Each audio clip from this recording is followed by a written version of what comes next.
At the annual sleep meeting, there was a fascinating seminar on sleep and emotion. And I got to hear Dr. Matthew Walker from Berkeley discuss some extremely interesting and exciting research about the relationship between REM sleep and emotion. And in a nutshell, the projects used a series of visual stimuli, basically pictures of people looking happy or sad, or other types of graphics that would be expected to trigger certain emotions. And these are standard items that are used in psychological research attempting to understand more about people's emotional reactivity, or how they work with emotion, how they might cope with it. Now, in the research, he had two groups. One group would look at these pictures and get rated on their responses in the morning. Then, later that day, one of the groups would actually take a nap, and the other group would stay awake. And then, still later in the day, after the group had awakened from the nap and the other group had done their activities, he repeated the same testing. And it was very clear that after the nap, the patient's responses were very different. That is to say, those who took the nap actually responded more favorably. That is, they didn't just see pictures that were happy and they had the same degree of happiness as before. They had a similar set of stimuli, of course, similar kinds of pictures, not the same ones, but they were actually happier. They responded in a more upbeat or positive fashion.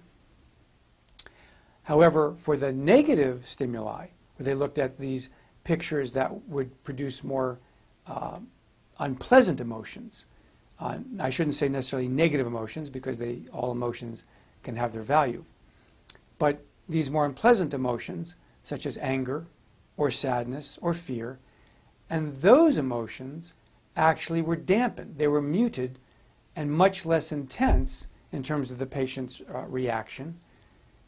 And the people in the nap group had this improvement in terms of their coping, so to speak, that was significantly better than the group that did not nap.